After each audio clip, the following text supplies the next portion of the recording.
Well, thanks for having me here today, Mark. Yes, so great to be here.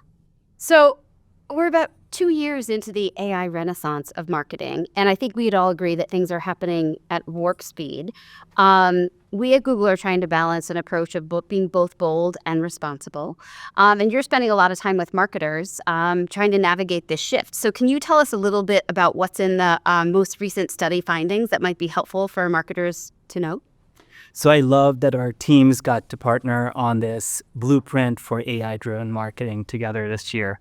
It's the largest study of its kind. We surveyed 2,000 marketers around the world, and the findings are pretty shocking, actually. Only 20% of companies, even after all this discussion about AI and all the work we've done, only 20% of companies have really embedded AI into marketing workflows. But the good news is those that have are growing 60% faster than their peers. So there's a lot of upside if we can just figure this out. Yeah. We often talk, and it's interesting to hear, and the 20% number is somewhat staggering just because it's the topic du jour, right? We talk about strategic distance in the future, right, is going to come to those who can collapse the timeline between information and action for their business. So in the study, you released that something to the tune of, those who lean in heavily to AI-powered marketing are seeing 60% increases in effectiveness and efficiency for their business. Can you tell us what's driving those shifts? What are the actions that those marketers are taking? You hit the nail on the head. It comes down to speed. But we uncovered 6 actual actions that these leaders are taking. So it's a lot of complicatedness underneath, complexity that these leaders are figuring out. It comes down to an integrated view of the customer. You've got to rapidly test and learn. You've got to dynamically optimize your media budgets.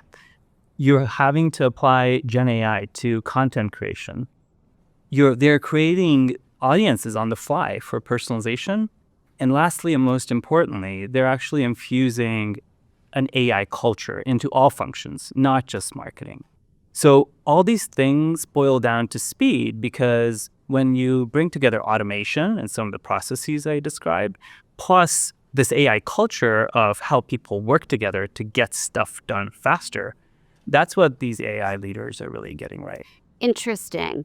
I love that. And I think it is about how we can show up differently within our organizations. And one of the things we've been talking a lot with our own customers about is how Google AI can help our customers stay in front of their consumer who's moving really quickly, as well as ahead of their competition, right? And so as you think about that, you have worked on an AI flywheel to help marketers and companies really build transformational results on their AI journey. Can you tell us what's in the flywheel and how folks could think about applying that to their own business? So the AI flywheel essentially takes all these 6 actions and embeds AI into each of them. But it's not just about the AI and the machines. You have to inject the human creativity as well. So these AI leaders are coming up with insights initially through AI. AI is generating insights from their customer data. And that's saving time for their teams to come up with the ideas for campaigns. They're even auto-populating briefs and campaign plans. But then humans are still injecting creativity into that step of the process. They're doing things like using predictive AI and machine learning to optimize the media allocation. But again, still humans are coming up with the bold ideas of how to run the marketing campaign, how to be innovative in how the brand comes across. What's that brand voice going to be? And then they're also using Gen AI in content creation, creating an order of magnitude more content, but then still using the human curation of what's really relevant for each customer and what are the rules to use to enable that. I love that. As someone, who started their career on the creative side of this industry, I actually think this is a moment where we're going to infuse more humanity into marketing because of AI.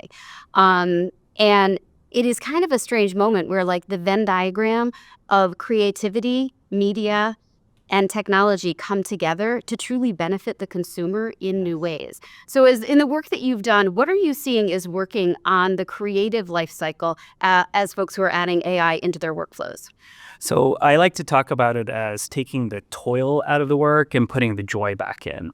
And I think our recent work with a fashion client brings this to life really well because they're actually getting to spend more time on the creative side of the process, but saving a bunch of time on the road tasks.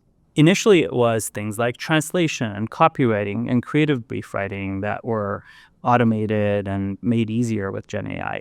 Now I'm really excited about what I'm seeing in video, for example. Over the holidays, we created a campaign on the fly without shooting, what it would have taken months and months with photo shoots. We created fully with Gen AI, but leveraging a lot of the imagery, the brand voice, and created a full campaign that ran for a major brand in social media with Gen AI tools. And it was the marketers getting to create that content on the fly in response to some trends we were seeing in the marketplace, very quickly coming out with these ideas, tapping into things that influencers were talking about and amplifying that in a brand appropriate way. So I think the possibilities are just endless for marketers with these tools. Yeah, it's interesting. One of the things that I was chatting with someone about earlier today is imagining a future where we all get to stay in our genius zone when we're at work, right? And a lot of the things that are more mundane, that we don't always love doing, that AI can do more easily, allows us to stay in the sweet spot of really where we can deliver the most impact with our own human genius. So Fully agree. And I mean, it's not easy though. Let's not kid ourselves. I think that's why so few companies get this right, is there's a lot to get right underneath to enable this new way of working. I know you've been a CMO yourself. What have you seen, and what would you advise marketers as they go on this journey with their teams? yeah. First of all, as a marketer, I think there's never been a more exciting time to be a marketer. I think the piece of advice I would give to marketers today as they think about how to navigate in this moment is that marketers really need to think more expansively beyond the traditional linear funnel, right? In order for them to capture the total business opportunity for their enterprise. And I think what we're seeing is that, consumers have an infinite curiosity today, and that media behavior has fundamentally changed forever because of what we at Google are calling the 4 S's: searching, streaming, scrolling, and shopping. And what's interesting is they're doing this simultaneously and seamlessly, and every consumer journey is almost a unique signature. So as a marketer, what becomes difficult is how do you navigate that and identify, current new customers? And one of the things that Google is really committed to is the full stack in AI. And because we serve customers across all 4 of those S's, searching, streaming, scrolling, and shopping, we're uniquely positioned to use AI to help find the patterns, the new consumer behaviors, identify opportunities so that they can unlock, incremental value for their business. Yeah, the journey's gotten way more complicated, and marketers need to adapt. You're Yeah. absolutely right. So I think the other piece we haven't touched on is just the human side of really injecting this AI culture across functions, even beyond marketing. And I think the piece that we're trying to help clients with a lot is how do you advocate that at the C-suite level, start at the top, Yep. get folks aligned across functions, whether it's technology, analytics, operations, coming along the journey with marketing's vision and a vision for growth for the business ultimately and the customer. But then also, how do you get the cross-functional squads working together? I think that's a hot topic. And I think so often a squad means getting 40, 50 people in a room and hoping something gets done. And a lot of it, to me, is about simplifying it down to a 2 pizza team, getting things done in an effective way with a clear goal and making progress and getting the organization galvanized around it. Absolutely. I mean, we talk a lot about change is hard, and that's why we don't opt into it all the time. And change is particularly hard in AI if you can't bring the cross-functional organization along.